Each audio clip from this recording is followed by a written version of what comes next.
the arts, and thank you very much for coming. It's a pleasure to be here. I wish we could all be together, but things are what they are. Thank you, Hannah. Thank you, Queensland Art Gallery and Gallery of Modern Art, for inviting me to speak in the context of not just one, but two exhibitions where you can see the prints of Albrecht Dürer right now. And the first thing I want to do is to urge you to go to Qagoma and see these prints. It's a remarkable opportunity to do so. I also wanted to say a little tiny bit about the Two Sisters exhibition, A Singular Vision, which, as Hannah just mentioned, celebrates the gifts of Margaret and Catherine Mittelhäuser. And their collecting practices were primarily focused on Aboriginal art, but in 2013, funds from their bequest were used to purchase 2 prints by Dürer in order to add to the Quagoma Apocalypse series, which I'll be talking about today.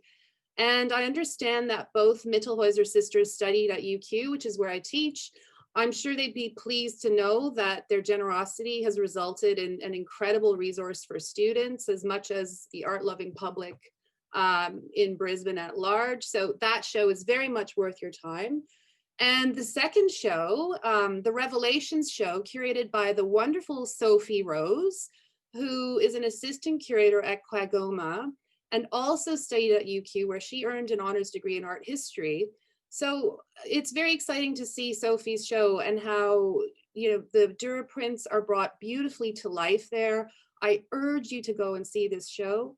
And the Revelations show also includes other early modern prints that were recently donated to Quagoma by Maurice Lowe, who is an associate professor in history at UQ. So all this by way of saying these incredible bequests and support for the arts matter more now than ever, and as does this capacity to study an art history program that encompasses a global study of art from the early modern period to today. So this kind of integration between the university and Quagoma really allows for you know, a broad public awareness of works of art that are really essential to our understanding of past, present, and future worlds.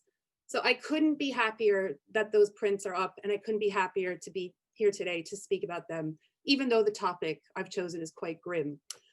So as I said, I sincerely hope that after listening to me today, you'll make the decision to go and see these remarkable shows for yourselves. If you've already seen them, go again. Dürer's prints are precious and remarkable images that are part of our permanent collection and part of our Brisbane cultural heritage. So they merit close viewings and remind us that images have lives that continue long after their creation. So the lives of these images right now in Brisbane is really crucial. Okay, so I'm going to share my screen now. Let's look at some art.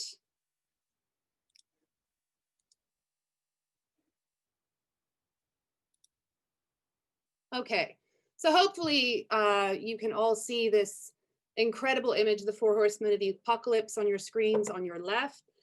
And I just want to start by saying, you know, that plague and death, as I mentioned in the sort of synopsis for this talk, were really ever-present realities for the German Renaissance artist Albrecht Dürer, who lived from 1471 to 1528.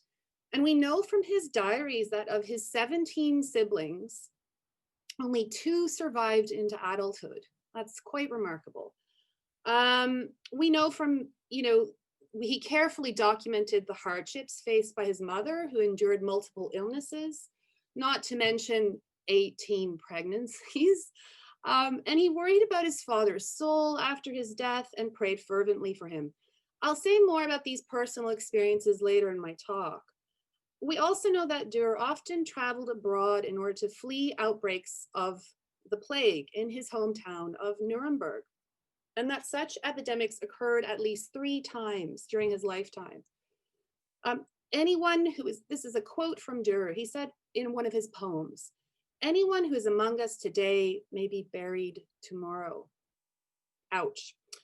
Anyway, in this talk, I will explore how Dürer gave visual expression to fears of plague in his 1498 Apocalypse series and other select works, and consider why his response matters during our own present-day global pandemic. Here's my preliminary answer. 500 years ago, Dürer and his contemporaries faced down diseases and outbreaks for which they had little or no understanding, much less adequate treatment. I think this is something we can relate to today. But this is not just about a shared feeling across the centuries, nor is it about suggesting that these early modern responses to disease were somehow limited. The long history of infectious disease is one that we can and should turn to in order to understand collective and individual responses to such crises.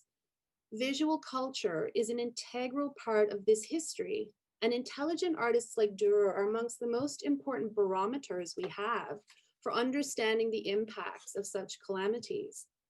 From Dürer, we can see that illness has always had the power to upend all assumptions, to shake belief in everyday lives to the core.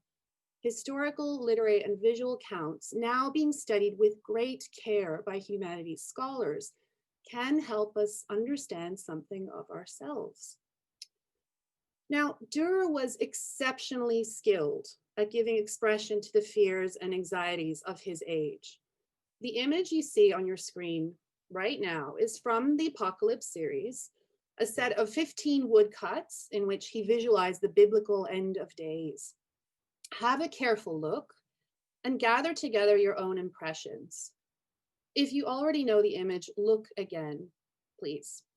I'm sure many of you recognize these horsemen who've been featured in countless media outlets during our present day pandemic. And even before that, they were immortalized in everything from heavy metal songs to tattoos. There is a thundering violence to the scene, a speed with which calamity is delivered, as the horses and their fierce riders bluster with great speed across the page. Hell-bent on destruction, they trample citizens underfoot, followed, you can see down here in the lower part of your screen, this monstrous figure who ingests all that is left in their wake. I once had a student say it's like a Hoover, a vacuum cleaner, kind of sucking up everything that's been destroyed. Now, this is an allegory. In other words, these are not just ordinary horsemen, but rather they represent something more profound. Their attributes, the things that they're carrying, offer clues to their identities. The pitchfork, the scales, the sword, the bow and arrow. Now, through study of the text on which this scene is based and understanding of the iconography of the period, this is the time frame in which I have expertise, I can tell you that from left to right, they represent death with the pitchfork, famine with the scales, war carrying the sword, and our last horseman is a representative, is often called the conqueror in the text, but also represents plague or pestilence. In the text from Book of Revelations, we can read the following. This is a quote. They were given power over a fourth of the earth to kill by sword, famine, and plague, and by the wild beasts of the earth. So a fourth of the earth. Have a careful look at this rider on the far right, the conqueror archer who is thought to represent pestilence and plague. He's easily the leader of the pack. His horse is just a little bit faster. The others must keep pace. His fatal blows are delivered at a distance, off screen, if you will. His arrows that arrive unseen and deliver death. He is quite different from the first horseman here, the horseman of death, you know, who is an elderly man on a slow moving and emaciated horse. Visual allegories are potent and powerful ways of delivering information. Here, plague is the most powerful of the four, the fastest, with the ability to deliver its deadliness from afar. Death, here, a more benign, almost comfortable figure. This distinction will matter in my talk. Now, before I say more precisely what the plague was, I'd like to take a moment to introduce Dürer as an artist. I'm sure that many of you are already familiar with him, but this is a moment to appeal to the uninitiated as well. Now, Dürer was very difficult to summarize given the breadth of his accomplishments. Dürer is easily one of the most important artists to any global history of art.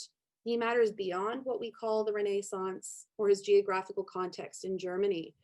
He was a major proponent of the medium of printmaking and the first artist to publish and author his own illustrated book, the Apocalypse series. Apart from the diversity and breadth of his oeuvre, an impressive number of firsts can be linked to him. He was the first artist to create a range of self-portraits. He left behind extensive autobiographical writings. His landscape studies are among some of the first sort of independent landscape studies in the history of Western art. He published on the physical sciences, astronomy, astrology, geometry. This is, what you might call a Renaissance man, someone who was interested in many things and therefore remains very interesting to us. Dürer carefully studied the worlds around him. He was open to new ideas that came from elsewhere. He was exceptionally well traveled, and with 2 trips to Italy and later to the Netherlands, these travels had a demonstrable impact upon his art making. I like to describe him as curious and literally bristling with intelligence. And Dürer was a firm believer in the power of the visual. He understood that we think in images too, and like words, they can enlighten or mislead us.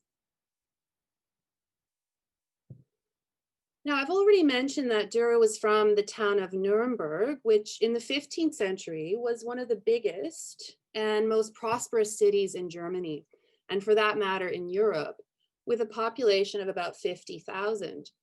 He grew up at the crossroads of overland trade routes, bringing furs and salt fish from the Baltic, luxury goods, silks and spices from Venice, precious metals and horses from Hungary and Bohemia, and textiles from the Netherlands.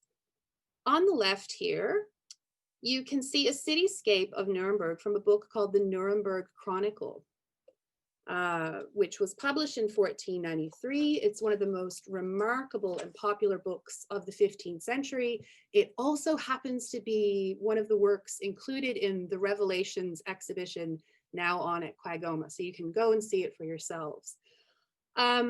This book attempts nothing less than to present a universal history of the world from the beginning of time to the 1490s. It was also one of the first to synthesize image and text. Now, because Dürer served part of his apprenticeship with the chief illustrator of the Chronicle, Michael Wohlgemuth, it has been surmised that he could have been involved with some of the images. But the real reason I'm showing it to you now is because of this image here on the right. Dürer came of age in a context in which death was ever present and not shied away from. Visual culture from the period is resplendent with ways to prepare for and accept death. And it's actually quite interesting to note that many Renaissance thinkers and artists were quite comfortable with the notion that we are always dying. This is an example of a visual tradition. This woodcut here with the skeletons is an example of a visual tradition called the Dance of Death from one of the pages of this Nuremberg Chronicle.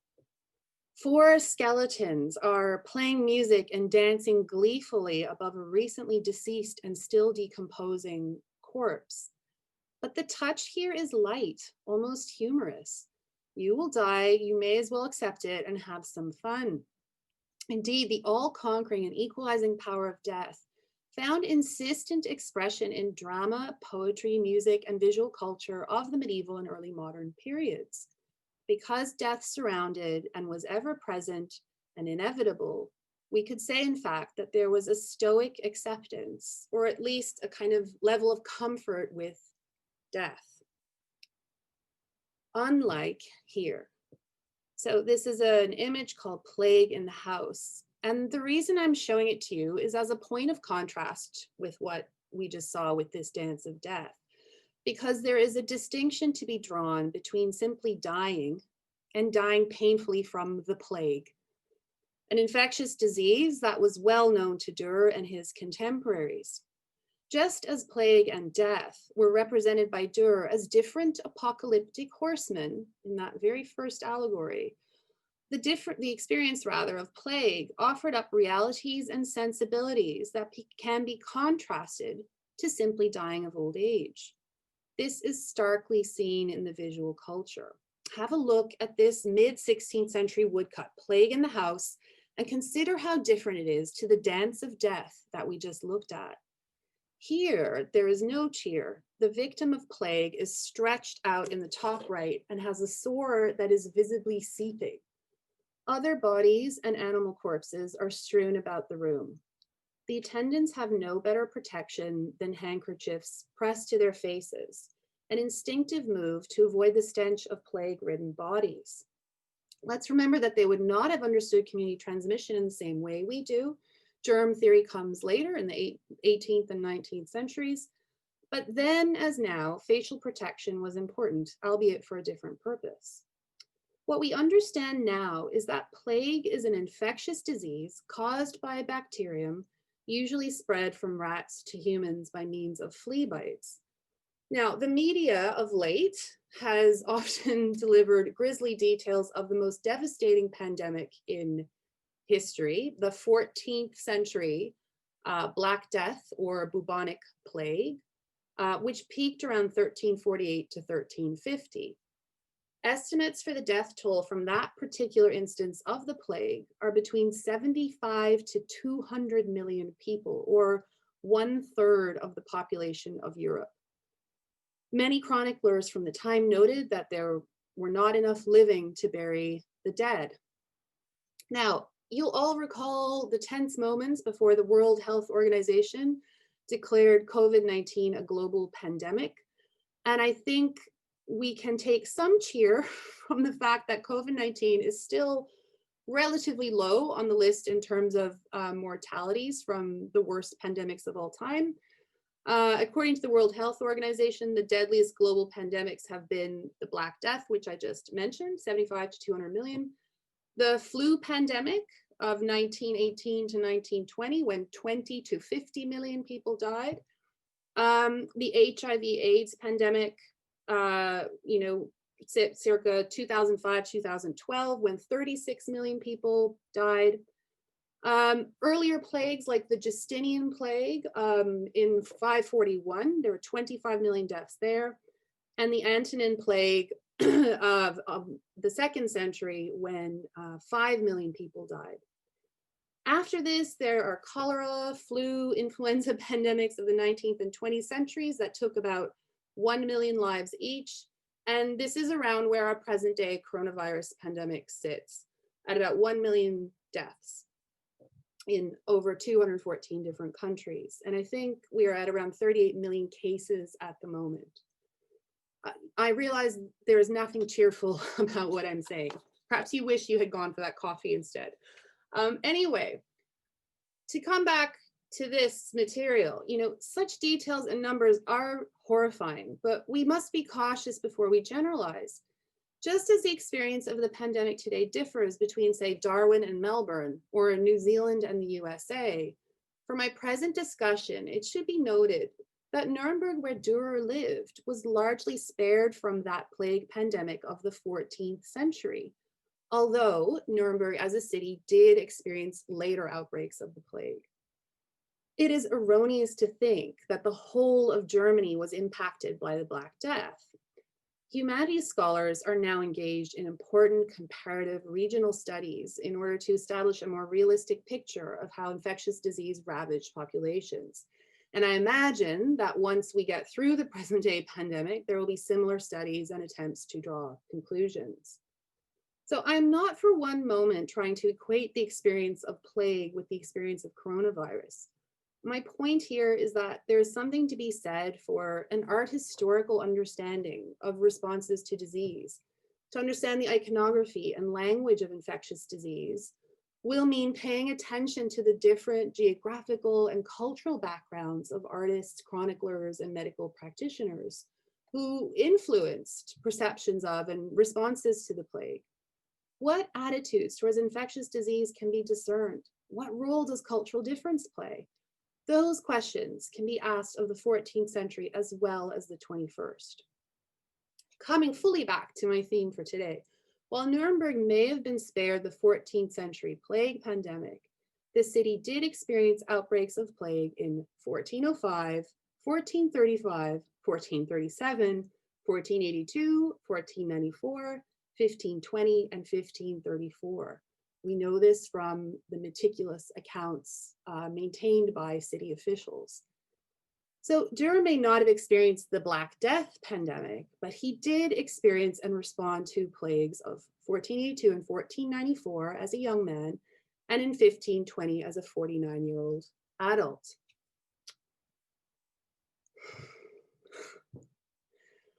From a print almost contemporaneous with Dürer, we can see what an artistic rendition of the plague can look like. The plague is a specific kind of bacterial infection characterized by swollen, painful lymph nodes called buboes, which is why it is sometimes called the bubonic plague. And after an incubation period of 2 to 6 days, other symptoms appear, including malaise, headache, shaking chills, and fever. There's never been a vaccine, but antibiotics can now combat it, and it mostly died out in the 18th century. Now, this image both is and isn't an allegory.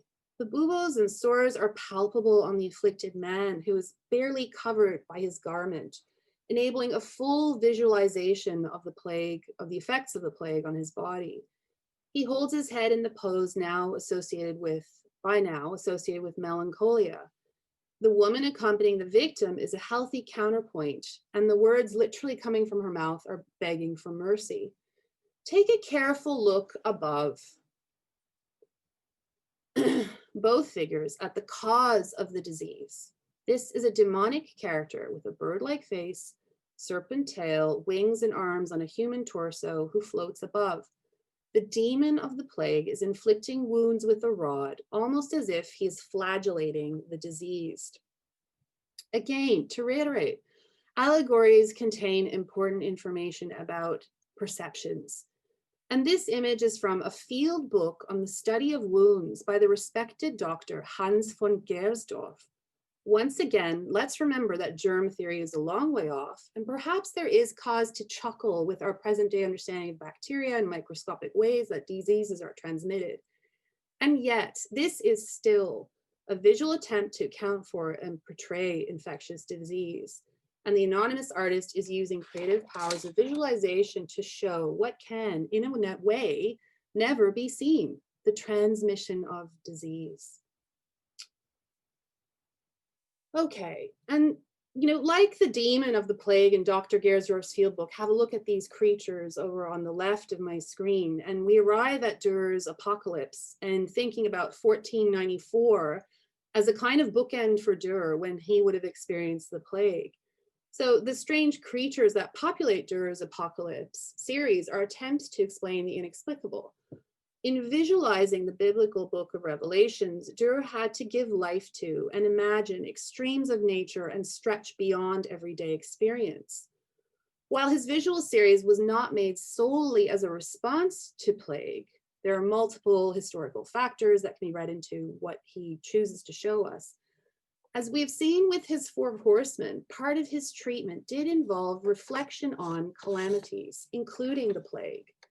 Moreover, we know that there was this plague outbreak in Nuremberg in 1494, and then Dürer worked on the series between about 1496 to 1497-98.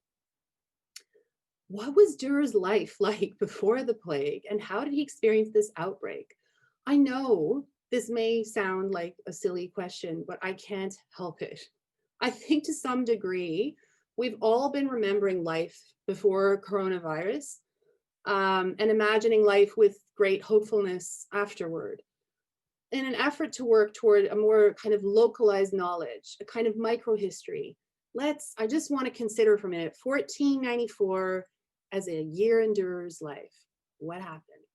Okay, it starts out quite cheery, with Dürer finishing up his journeyman's years in various locations in Germany. So he basically traveled around learning from various masters. This was quite a normal training process for artists of the period. And this was also the year he was declared a Meister, so he was no longer an apprentice, and he returned to Nuremberg. Then a wedding. He married his betrothed Agnes Fry on July 7th, 1494. And the couple moved into a house owned by Agnes's father, so Dürer's father-in-law, Hans Frey, with a fully equipped print shop. Then, in mid-August, the bubonic plague hit Nuremberg. By mid-September, just 1 month later, the plague wave was so bad that 118 people died in one day.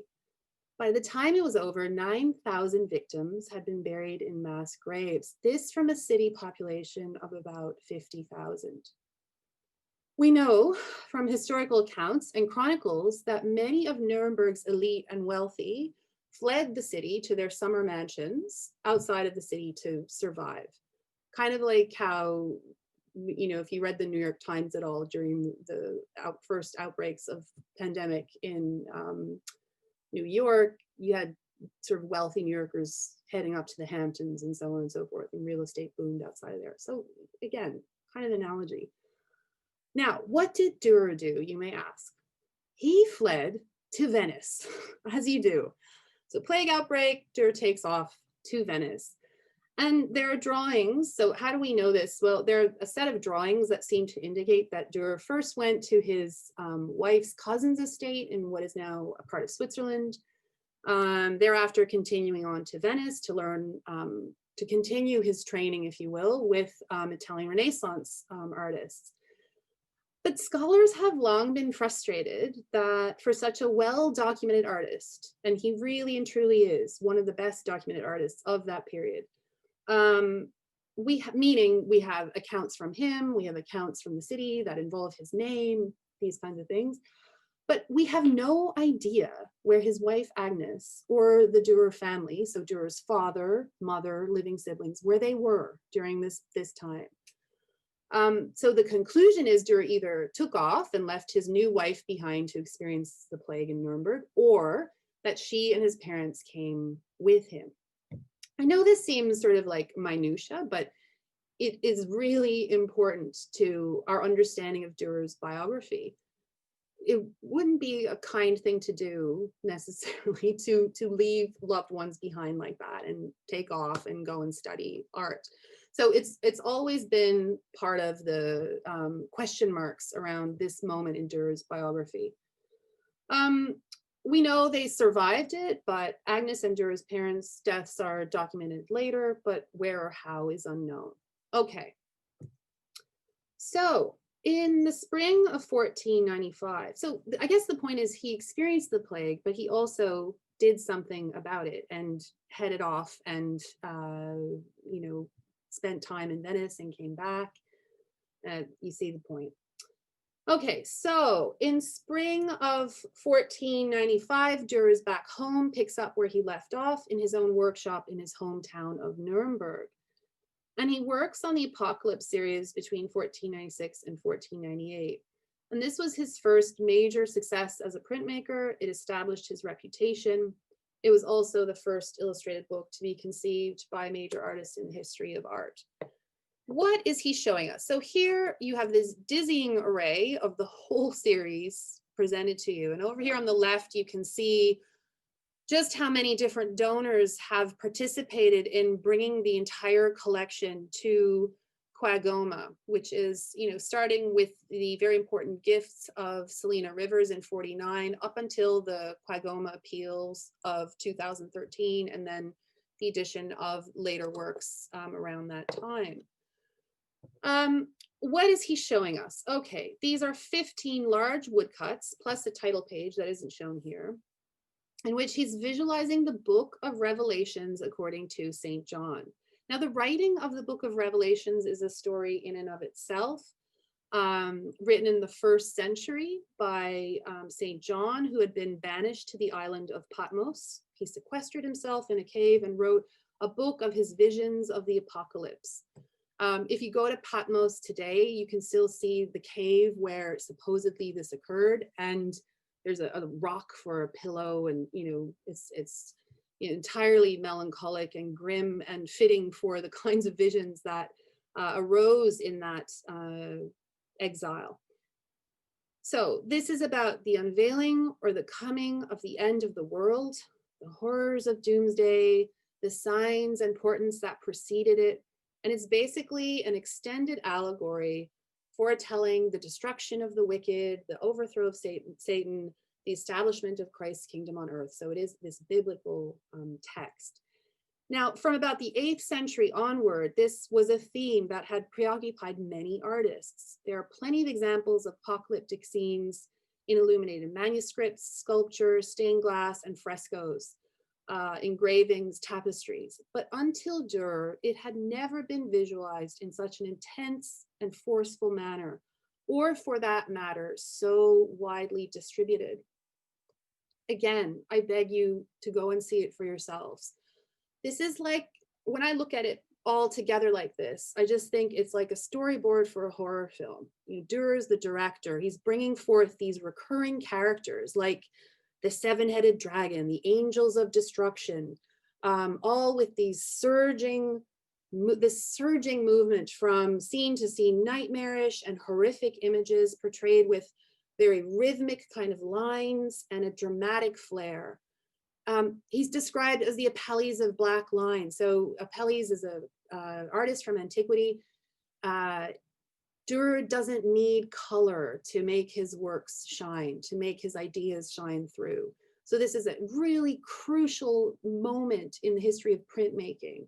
And printmakers today still look back upon this series as groundbreaking in terms of how he handles the woodcut line, in terms of how he's able to bring the stories to life, and so on and so forth. So a really crucial series by any measure. So Dürer, in a way, foreshadows modern cinema or even serial photography here. His choice of the woodcut as medium was revolutionary and smart. This series could be easily reproduced and widely distributed. I always say to my students, you know, the democratization of art starts here. This is about ownership of art extending beyond the wealthy, okay? This is a moment, this is a shift in thinking about what counts as art and who could own it. So, you know, woodcuts have been previously been relegated to playing cards and broadsheets, and here the woodcut is used to detailed artistic effect. It's as if Dürer anticipated the popular appeal of his series, and which was an immediate bestseller. So for his series, Dürer selectively chose parts of the text to illustrate, concentrating the action into these 15 scenes. And with the original publication, you'd find the text on the back, but this is quite important. The text doesn't always match up to the image. And this is something really important to understand around these early modern texts. That synthesis, that matching up that we kind of tend to expect when we open an illustrated book today, didn't quite happen here. Dürer included the text revelations, but his focus was on the images and the revolutionary way he was choosing to depict the scenes that were of greatest interest to him. We know the text was popular. It was published in parallel editions, the first with German text, the second with Latin, both of which appeared in 1498. And then there's a reprint in 1511. And from there, single sheets start to get printed, and so on and so on and so on. So, you know, a really widely distributed and sensationalized kind of publication, if you will. These days, we tend not to be as literate with biblical stories, but you don't need to be a believer or even know the Revelations text to find interest in these images, populated by bizarre visions for which there's little precedent in our surroundings. More to the point of this discussion on plague, the images are resplendent with fantastic invented creatures and ghoulish beasts who, as we have just seen, were often allegories for disease.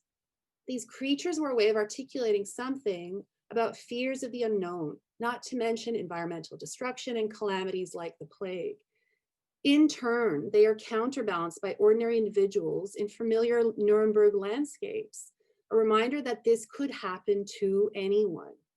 You know, when we look at some details, you'll see faces that are full of despair and fear.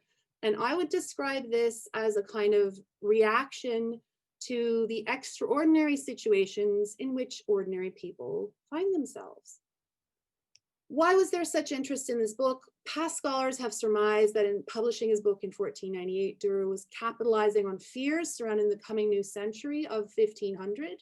You know, you'll remember the year when we ticked over to year 2000, this was looked upon as an ominous moment when computers could melt down and things like this. Similarly, with the coming of the new century, 1500, people worried. Conflicts between European powers and the Ottoman Empire meant that warfare was rampant. And Dürer was also living in a context where general discontent with the church as an institution was about to spill over into Martin Luther's Reformation of 1517. So there's all these things simmering. But for today, I really am thinking about plague and how it mattered here. I think all of those lines of thinking are plausible and much ink has been spilled about them. But I like to think that for Dürer and his public, these visions of apocalyptic events were topical, given their own experiences with calamities like the plague. For many, it was as if some of these prophecies had come true in their own lifetimes, as opposed to being some sort of abstracted past or future event. And let's remember that accounts of past plagues would be known to all, the 14th century bubonic plague especially. Certainly, this would give a finely tuned artist like Dürer much to contemplate when outbreaks occurred around him. Could this be the next big one? They might have been asking themselves during the Nuremberg outbreak in 1494. And I know many of us asked the very question in March before coronavirus was declared a pandemic. Is this the big one? Is it, you know, as we watched the numbers go up and up and up. So there is an analogy again. Let's remember that allegories and abstraction are ways of imagining and trying to account for the extraordinary. And John's written visions involve the fantastic and bizarre. And the artists who ventured to depict these faced, you know, unprecedented challenges. Just imagine reading about the book of Revelations. You know, it starts, the 7 seals on the book of Revelation are broken by a sacred lamb, the only one who's worthy of opening it, a 7-headed dragon rising from the sea, a man devouring a book. You can see all of these things at Quagoma now.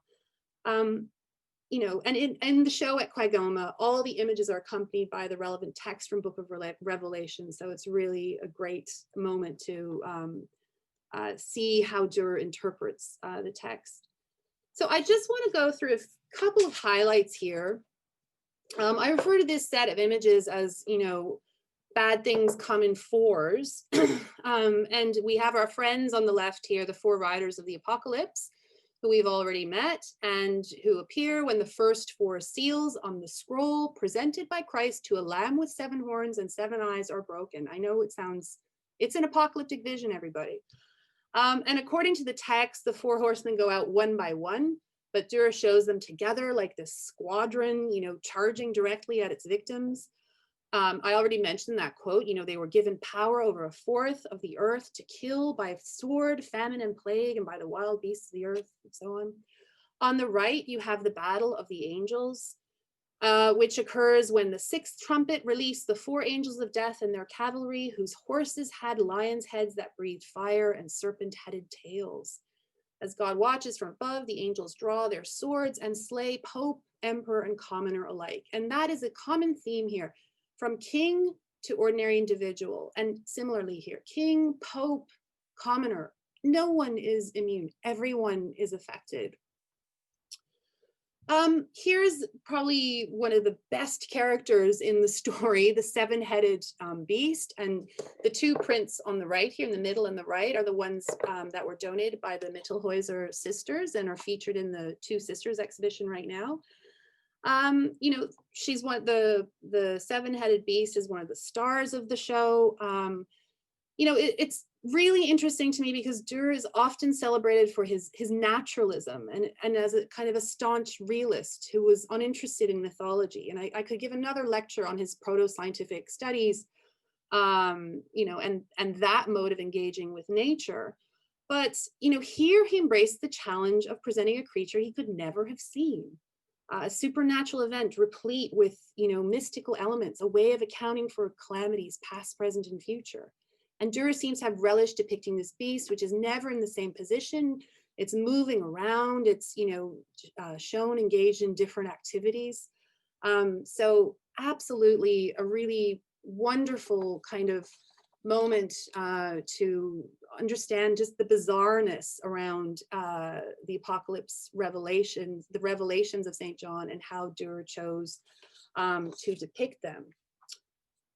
And you can see it here, here, here, and then moving on, the seven-headed dragon, which is a malevolent creature, of course, meets its end with Saint Michael, who here is shown, you know, in deadly earnest, using both hands in a mighty effort to thrust his huge spear into the dragon's throat, and this powerful gesture is dominating the whole scene.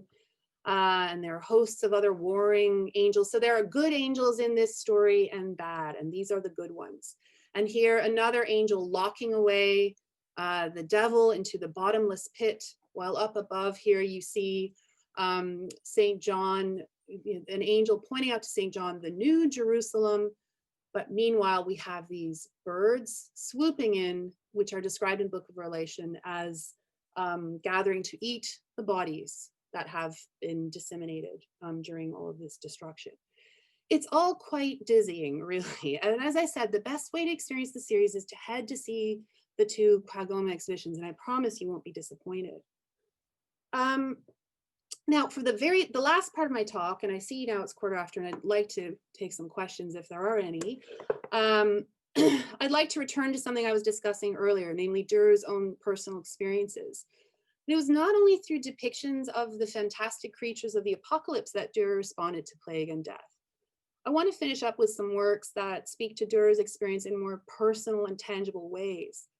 Now, by the time of the Nuremberg plague of 1520, Dürer was a highly successful artist, much in demand for his paintings and prints, and sought after by wealthy patrons. The Apocalypse series had made his reputation, and he built on it in ways that would require another lecture to explain. But let's get back to this theme of death. And as I mentioned at the outset, Dürer was the 3rd of 18 children. Only he and 2 brothers survived to adulthood. And he was very conscious of the fact that his family line was dying out. In 1524, 4 years before his own death at the age of 57, with no children of his own, he sought to put an account of his family history to paper. So in his chronicle of his family, we read the following. He says, "All these, my brothers and sisters, my dear father's children, are now dead, some in their childhood, others are as they were growing up. Only we 3 brothers still live." Quite depressing. He also wrote compassionately about his father, Albrecht Dürer the Elder, who he describes as follows. "He passed his life in great toil and stern, hard labor, having nothing for his support, save what he earned with his hand for himself, his wife, his children, so that he had little enough. He underwent manifold afflictions, trials, and adversities." But it's, for me, the emotional intensity of his description of his mother, Barbara, who I'm showing you a sketch of here, who married when she was 15 to the 40-year-old Albrecht Dürer the Elder. Here's how Dürer describes her. "My pious mother bore and brought up 18 children. She often had the plague and many other severe and strange illnesses, and she suffered great poverty, scorn, contempt, mocking words, terrors, and great adversities. Yet she bore no malice. She feared death much, but she said that to come before God she feared not. Also, she died hard, and I marked that she saw something dreadful, for she asked," so he was present at her death, "for she asked for the holy water, although for a long time she had not spoken. Immediately afterwards her eyes closed over. I also saw how death smote her 2 great strokes to the heart, and she closed mouth and eyes and departed with pain. I repeated to her the prayers. I felt so grieved for her that I cannot express it." Now, I find that passage quite moving, and in particular that comment that Barbara Dürer died hard strikes a chord. Juxtaposed with this personal sketch made by Dürer, we have one of the most honest and painstaking characterizations of like a family member in the history of art. This work, this sketch I'm showing you, would never have been sold or meant for to be a traded work of art. It would have been a memento mori that stayed with Dürer his whole life. Barbara is shown as emaciated and skeletal. Her son portrays her in the ravages of old age and with almost forensic precision. And up here, Dürer often annotated drawings, again, in this effort to maintain a history of his, not only his family, but his own personal development as an artist. And up in the corner, it says, this is Albrecht Dürer's mother when she was 63. And then also she passed away in the year 1514, about 2 hours before nightfall. There's a kind of clinical specificity to these observations, but also this knowingness that Dürer had to preserve memories of his dying family line. This work, hopefully some of you recognize it, Melancholia 1 from 1514, one of Dürer's most famous works. It's in part because of that emotional intensity of that description of his mom, the sketch, and in part because this work is roughly contemporaneous with that one, that some scholars have proposed that Dürer's most famous engraving, Melancholia 1 shown here, can be linked to a sort of depressive state that Dürer endured with his mother's passing. This is entirely possible. Look closely again. You don't need to know much to sort of think there's something depressing going on here.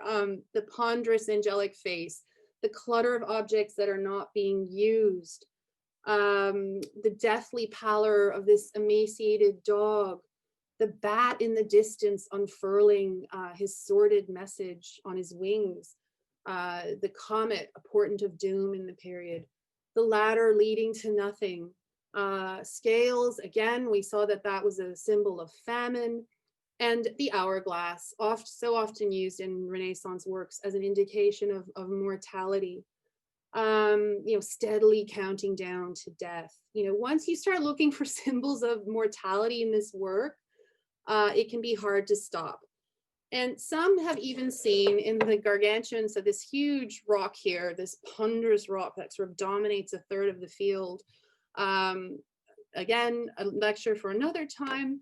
Some scholars have identified, you can see right here, the faint outline of a kind of skull, again, mortality in the rock face. Well, overall, what I'd say here is, this engraving has a more refined sensibility than the Apocalypse series. It's more subtle, more meditative in its connotations. Death and dying hinted at rather than overtly portrayed. Sometimes I think this work could be seen as a poster for life during COVID-19, surrounded by our own clutter and isolation, the kind of contemplative life that everyone talked about happening early on in the pandemic. So there's that as well. So the contemplative life, being frustrated by the inability to do things for Melancholia. When maybe this is what we wish we were doing, and striding forward purposefully on adventure to other lands. We're thwarted right now in that, aren't we? And in Night, Death, and Devil, created just before the Melancholia engraving I just showed you, we see a robust, proud knight astride a muscular and strident horse. They both mean business. Unfortunately, they're accompanied by some deathly friends. Death, literally personified here, again holding that hourglass with the tick-tock of mortality. An impish devil who pulls up the rear here. Death is even here, in the most active and imposing of figures, returning or prepared to go into battle. But what also interests me about this engraving is that Dürer didn't need to show death overtly to cause reflection on it. And I've always liked this part. The dog is fabulous, but I've always liked this part of the engraving over here, the bottom left corner here, where you see the kind of, again, aged horse of death kind of leaning down and poking his head towards this skull, which is so carefully placed. And, at the same time, we have, the hoof of the knight's mount raised. This passage is important, and the skull is important. And, the deathly horse sort of indicating towards it. And we almost wish this horse would just smash that skull out of the way and we could, think of immortality instead, but alas. So, and this is a, so I'm going to end in a moment, but I just want to say that it's all sort of got me thinking a little more about horses in Dürer's works. And, you know, here we see the figure from the Four Horsemen that we started the lecture with, you know, the figure of death, the last horseman of Drers Apocalypse, the last one to come through. And when we look at him here in sharpened detail, we realize he's crushing a king underfoot on his emaciated horse, this kind of cackling vision. And Dürer's visualizations of death are sometimes overt and sometimes subtle, but they're really all imbued with this power to reach through time and cause us to contemplate our own historical moment. As I said earlier, visuals have a power to shake us out of complacency, I think. And that's why it, you know, this is the art history, how an art history brain works. You sort of see things and it makes you think of other things. It's also about thinking about the passage of ideas through time, the passage of motifs through time. And when I was thinking about Dürer's apocalyptic horses, it made me think of other apocalyptic horses I'd seen in Australian contexts. And I'm showing you here photographs by Sidney Nolan, who documented the drought in Queensland in 1952. And these are apocalyptic horses of another kind. And just look at Nolan's quote. In the meantime, the landscape presents scenes of desolation, which mark the memory of all who see it. Thousands of carcasses are strewn on the baked and cracked plains. There is a brooding air of almost biblical intensity over millions of acres, which bear no trace of surface waters. The dry, astringent air extracts every drop of moisture from the grass, leaving it so brittle that it breaks underfoot with the tinkling of thin glass. The way the horses are positioned, the way we have this, you know, rider attempting to mount a deceased horse. And these photographs are striking, they are difficult to look at, and we think of the calamities that impact animals as much as humans, and drought. And that leads me to sort of see these as a reminder of another calamity that awaits us once we finish up with coronavirus, namely climate change. So there's always going to be something we need to deal with, isn't there? All right, I'll leave it there. And maybe I'll check in on the chat room if there are any questions. There's a question from, let's see here, Evelyn. Evelyn asks, what does the rainbow in Melancholia symbolize rather? Good question, Evelyn. I'll start by saying that the Melancholia engraving is the work by Dürer that has, you know, enabled countless interpretations. There are piles and piles of books written about it. I held an exhibition about it here at the UQ Art Museum. And you know, there's been much contemplation of what each and every element features.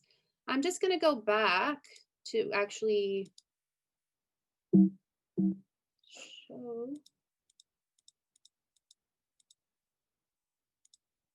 Yeah, this is a cosmic phenomenon that is inexplicable and all suitable. You know, I mentioned that the comet here is a portent of doom, and the idea of a comet existing simultaneously with a rainbow is strange indeed. And so I think part of what Dürer, you know, rainbows we see now as symbols of hope, don't we? I don't want to give a definitive answer there, even though I've spilled much ink on this engraving. But I think generally this idea of cosmic phenomenon, inexplicable cosmic phenomenon. So the idea of a comet occurring at the same time as a rainbow. You know, there's been a lot of debate as to whether this is nightfall or if it's twilight, dusk, whatnot. So a good question. And you could ask similar questions of so many of these elements in Melancholia.